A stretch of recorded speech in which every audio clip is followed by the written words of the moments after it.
I've spoken to a professional person who has told me that what was happening to me there was what they describe as a pre-meltdown penultimate.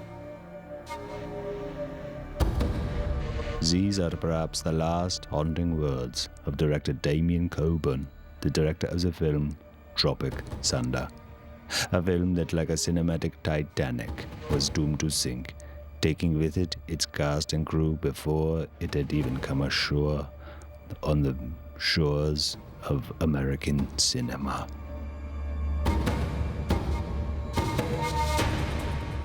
War. A theme that has inspired countless directors and Hollywood productions. But what is war? What does it mean to take another man's life? Is war murder or institutionalized genocide? What is it in our nature that compels perfectly rational human beings to kill one another? None of these questions interested me. What interests me is making a documentary about the making of a film that led to its own unmaking. Hello, I am documentary filmmaker Jan Jürgen. For many years, I have been fascinated by that most magicalist of all places, Hollywood. As a boy growing up in Wiesbaden, Germany, I would go to the cinema and marvel at the larger-than-life film gods on the silver screen. Mark Hamill, James Garner, and of course Barbara Hershey. But I also remember thinking to myself, is there a more forbidding, more sinister side to Hollywood than the lies perpetuated by the studio system? Of course, these are the questions of a child. But that question still lingers to this day. Last year, I was asked to document the making of a Vietnam War classic called Tropic Thunder. What you are about to see is as unflinchingly as possible a look at the making of a Hollywood nightmare. My nightmare, Tropic Thunder.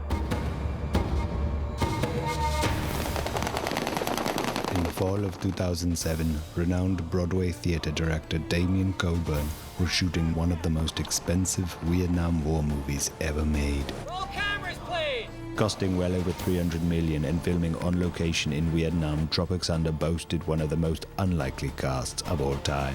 Well, of course you're gonna get out of fucking line! Do you think I'm a dick? Perhaps cracking under the pressure of blockbuster filmmaking, Damien and his cast suddenly and mysteriously disappeared. Rumors abound as to the whereabouts of Hollywood actors Tugg Speedman, Jeff... 美国的工作有很多问题在 Tropic Thunder. Studio head Les Grossman refuses to finance additional search efforts, saying, quote, I've spent all the money I'm going to spend on this film. But what actually happened to the cast and crew of Tropic Thunder? To answer these questions, we must take a journey. Not just into the heart of the conflict that was the Vietnam War, but also a journey into madness.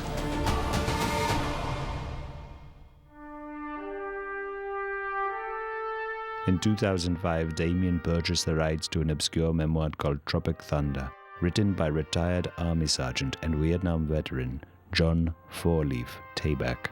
Four Leaf, named such because of his incredible luck in battle, was the platoon sergeant of an elite hand-picked group of soldiers, codenamed Tropic Thunder.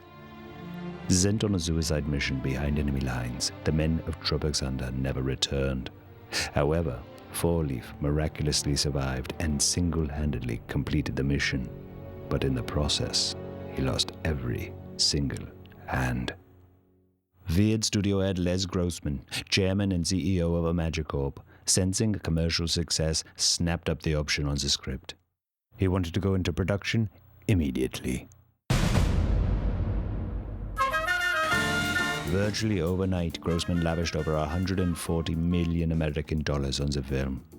Flush with cash, Damien's confidence seemed to grow exponentially in proportion to the new budget.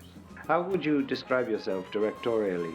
I often get asked this question, and I think the most succinct way to describe myself is to say I'm 50% Werner Herzog, 50% Hal Ashby, and 50% Peter Bogdanovich. Yes, but that's 150%.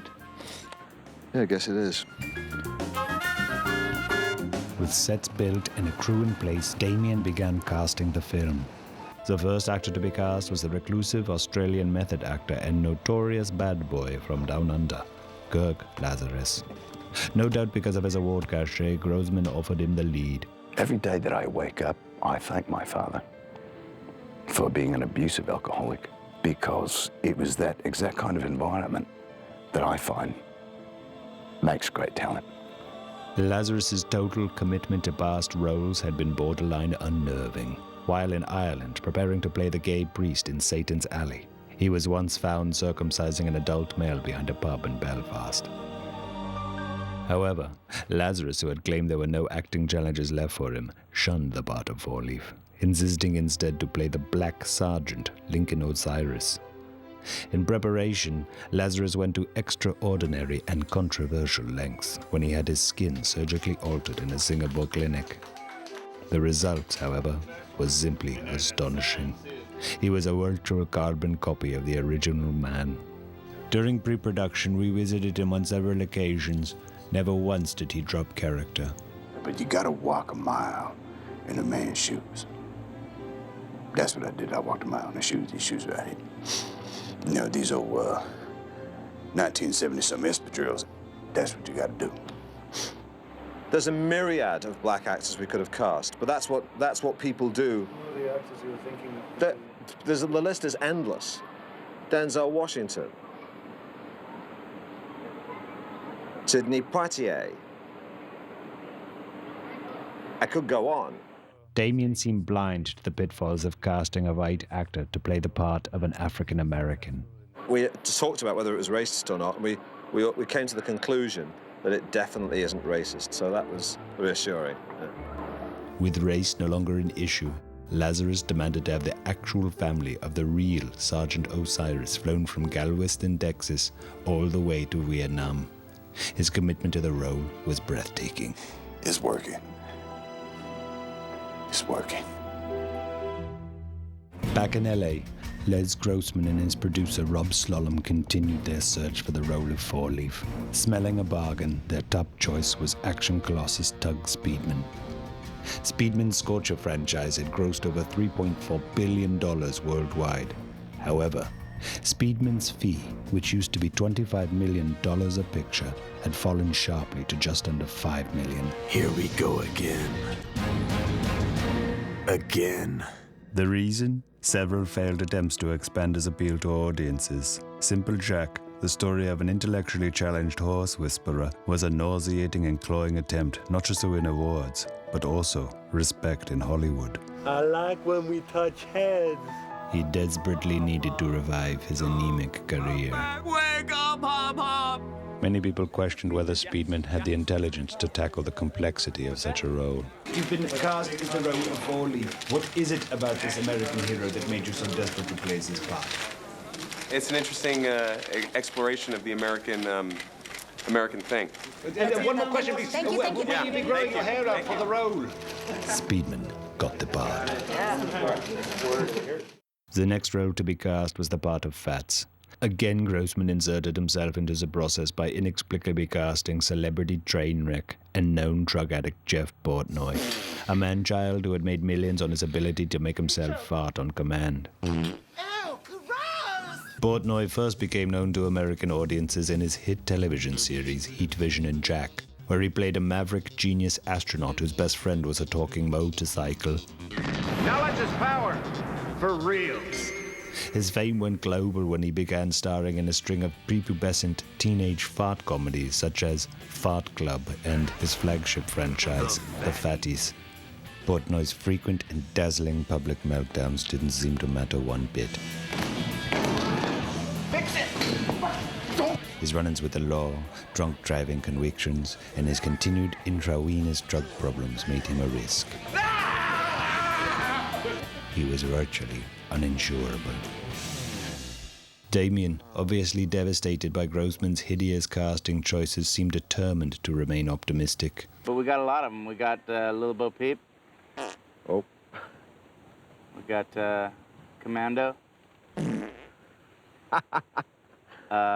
There's also Holly Golightly. Uh-oh. I'm sitting upwind, as it were. I'm sorry about so that. I don't get it. No, it's just the wind sometimes changes direction. I just Let me go this way. Yeah. It's still looping round and hitting me in the face. In their search for guaranteed box office success, Imagicorp's nonsensical casting choices continued. I was puzzled yet again when I overheard Damien bragging about casting Al Pacino for the role of Motown, the black 19-year-old from Detroit. I later learned they were casting the rapper, Al Pacino, singer of the hit single, I Love the Pussy. Say hello to my little friend! In his side deal with Imagicorp, he was also promised product placement in the film for his line of Bust Inert energy bars and Booty Sweat energy drinks. I'm working with Tugg Speedman, all of them. Thank you, Les Grossman, for giving me the job. With Mr. Chino now playing Motown, there was just one person left to cast. Brooklyn. Snatching the role was a complete unknown. Kevin Sandusky. His only credit to date was a surprisingly touching pharmaceutical commercial for a teenage erectile dysfunction medication called Prom Night. 5 days away from the first day of shooting and with his platoon finally in place, Damien's frustrations began to mount. In an effort to encourage realism and a close bond with the actors, Damien had arranged for a 5-day survival boot camp with Gulf War veteran Drake the Stick Longwood. Sadly, only Sandusky was eager to attend. Oh, gee, fuck! Oh, fuck! Sorry, Damien, I'm sorry. You better be fucking sorry, because you're fucking dead. Dude, get down and give me fucking 50. Can I take a break?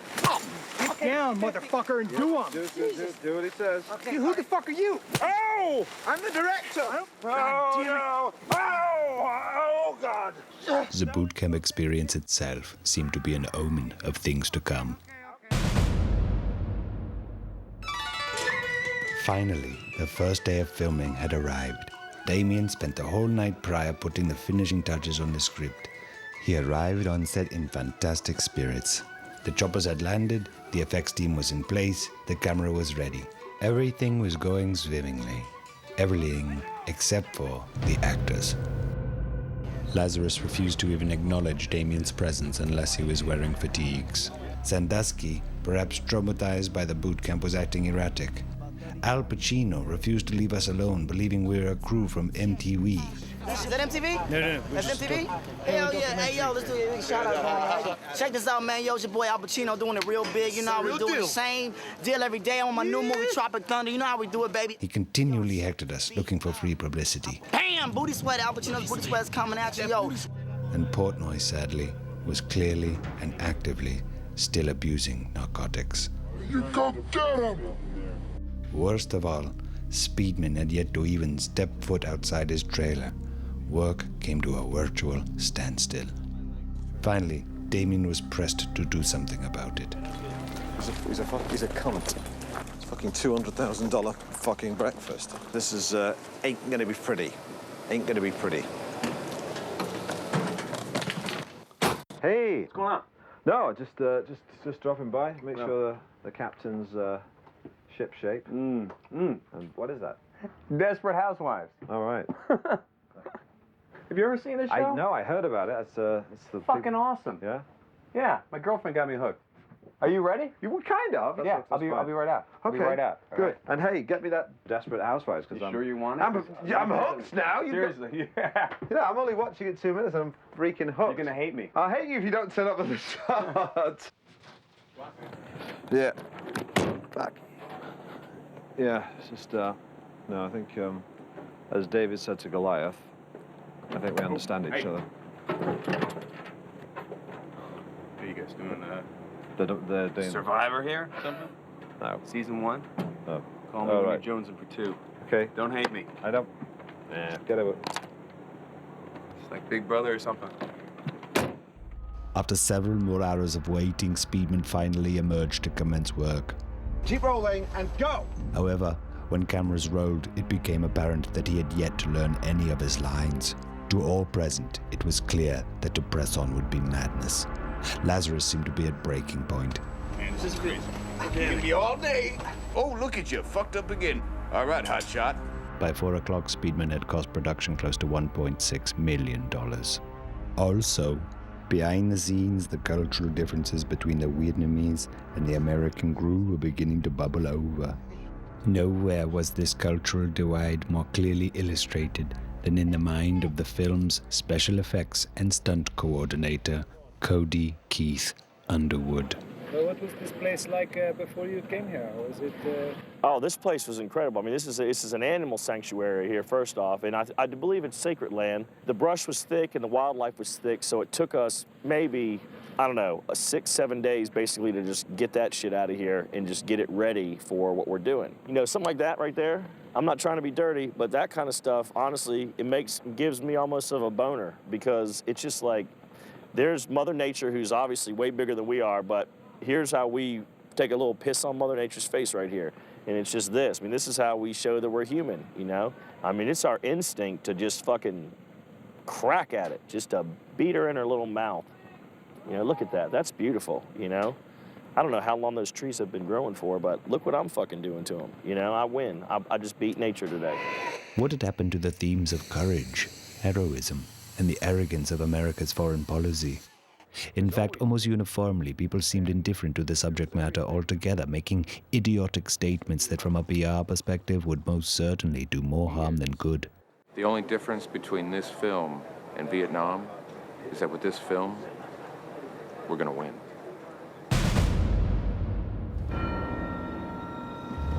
Day 2 started off even worse than day 1. Adding to the tension, the actual man, Four Leaf Tayback, had traveled to Vietnam for the first time in 30 years, with the express purpose of advising Speedman on his POW scene. I was just sitting down to interview Four Leaf when my producer, Froderick, slipped me a note. Tugg Speedman wanted to participate in the interview. It was the first time Tugg had willingly sat down in front of my lens, and I was happy to accommodate. It was also the first time the two men had met. Has it been extremely difficult to learn how to use the hooks? I've gotten up to espresso. Four Leaf. How hard has it been since you've lost your hands? When I lost these, it was like I saw through these for the first time. Then I began to realize that I had never really used these. And I'm trying to explain to him that he has to use something in himself somewhere. Gotta find another coffee. This guy, I mean, it's like he's a Buddha or something. Want to rub his belly for luck. Shortly after I turned off my camera for these interviews, some alarming news came over the wire. A tropical typhoon was threatening the coastline and was projected to slam hard somewhere into Southeast Asia. By morning, the threat of typhoon had become more dire. The first signs of what was to come began to show themselves. Despite this, Damien, whipping his crew onward like sled dogs, demanded work continue. Mr. Colbert, are we cutting? No, we're still rolling. Still rolling. Still rolling. But by noon, the situation was hopeless for the film. Speedman fled to Hollywood in his private plane. Lazarus, again refusing to drop character, chartered a Z-130 cargo plane to airlift himself, his fake family, and thankfully myself and crew back to his fake real hometown of Galveston, Texas. It was here that we chose to ride out the storm. But the storm, it seemed, had come to Texas with us. Oh, I heard that. Lazarus, more than ever, did not seem himself. He was acting erratic, refused to sleep, and was suffering explosive outbursts. I'm fucking king of the mountain. You're crazy. I'm crazy. Holy shit. Oh. Now what? Something was terribly wrong. What we're seeing is an acute form of PTSD. I've never heard of this. I'm sorry, post-platoon stress disorder. The first documented case was Charlie Sheen. And when you have an actor, like Mr. Lazarus... Hold on, don't move, we cool. What?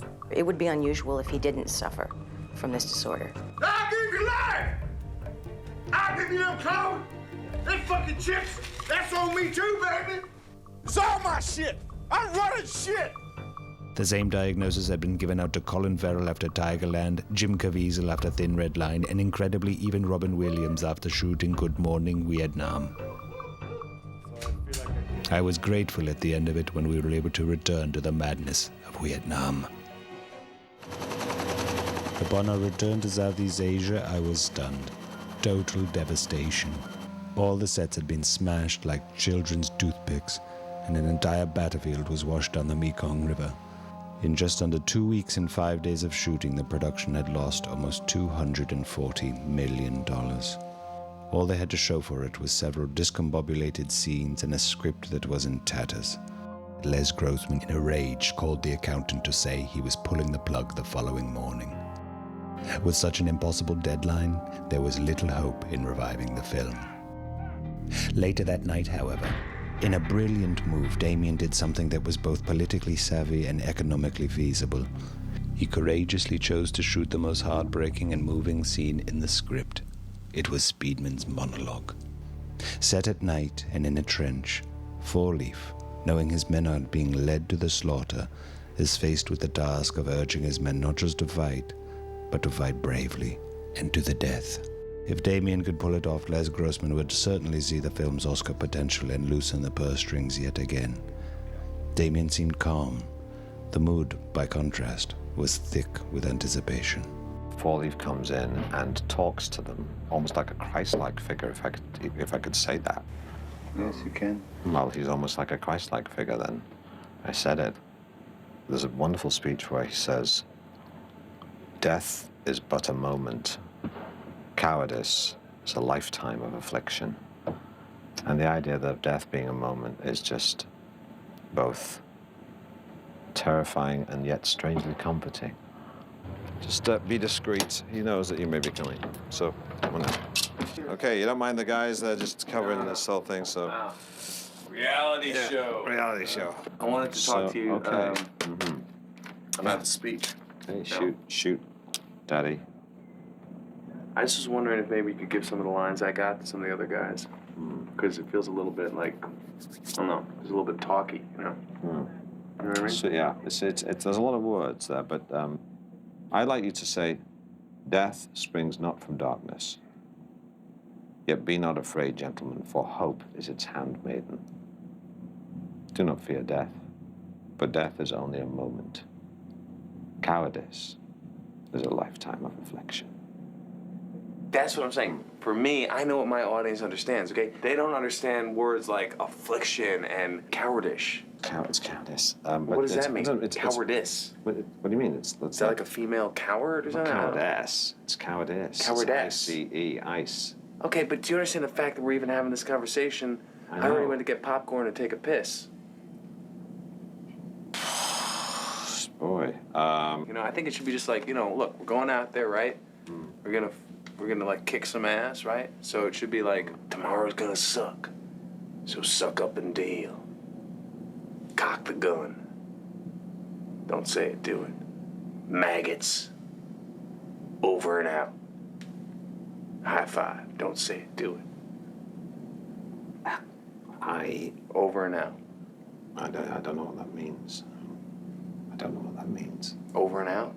That's what you say in a walkie-talkie when you finish talking. No, sorry, excuse me, sorry. No, I know what it means. I know what over and out means. Yeah, that's like something everybody knows.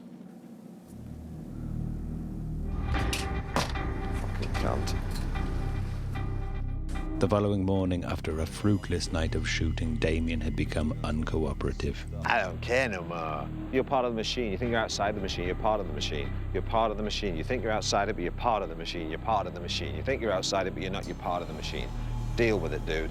I don't give a shit, so... He seemed to be almost totally unhinged. Shoot that! Shoot that. Put that ass as an attachment and send it as an email to Les Grossman. Good night, Vienna. Within moments of this exchange, word came down that Les Grossman had pulled the plug. So it's finally over. It's not over. This is just the beginning. This is just the beginning. These cryptic words would come back to haunt me. In what would be my final interview with him, it was clear that something inside of Damien had completely shattered. I am in a place now which is in a place of total clarity. I don't feel anger. I feel just love, perhaps. I feel love. I don't bear any kind of resentment or ill will. I'm calmness, that I'm sort of at one with yourself. Yeah, let me fucking finish. You're interrupting me, Jesus. Anyway, feeling better. Damien was anything but feeling better. Early the next morning, roused from my slumber, I received urgent and terrible news. What is it? What is it? Damien and the cast had gone missing. What? The greatest fear of every documentarian is that they themselves will become their own subject. But with these new developments, I had no choice. I leapt into action and hatched an action plan. Find Damien and the cast. They were last seen boarding a chopper that had flown in a northwesterly direction into one of the most lethal and dangerous parts of Southeast Asia. We had many kilometers to cover and the jungle would be unforgiving. However, by nightfall, we had made faint signs of progress. We've just come across this, which appears to be some blood. I'm going to touch it. Don't like touching things that are dirty, but I'm going to. Yeah, that's blood. Going to try it. Yes, that's blood. Tastes like iron. 2 more hours we trekked through the jungle, and just when we were about to turn ourselves back, we came across the most tantalizing piece of evidence so far. Looks like a video recorder. There's a tape inside. This is very exciting. I returned to the hotel with bits in my stomach, eager to play the tape. Damien was indeed on the tape, and so were the rest of the actors. But also, there was something so shocking and so awful that I questioned whether my eyes were actually lying to me. Worst of all, it had actually happened to human beings. The thought that people had experienced this made me question life, God, humanity, and the point of living. For several weeks after shooting, I even became suicidal. This is probably the single most disturbing and awful and disgusting thing I've ever seen committed to film. I'm going to watch it one more time.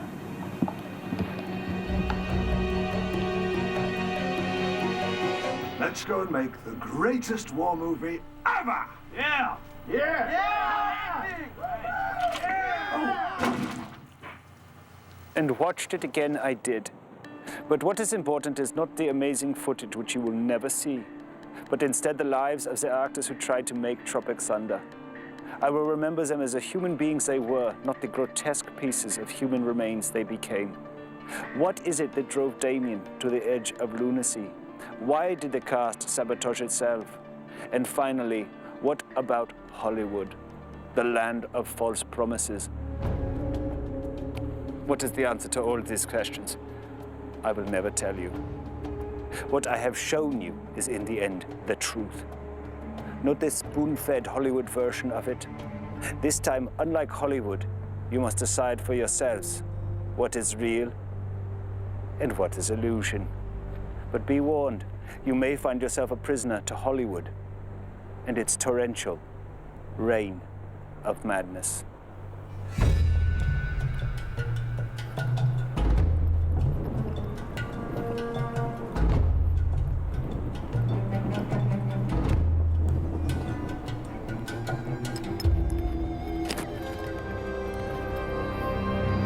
From out of the dark, it's a South Central G, ready hand steady on a bloody machete. Devil is on my shoulder. Should I kill it? Hell yeah! I sliced Jack, took an axe, and gave that bitch Jill 40 whacks. With my hip hop, it don't stop till heads roll off the cutting block.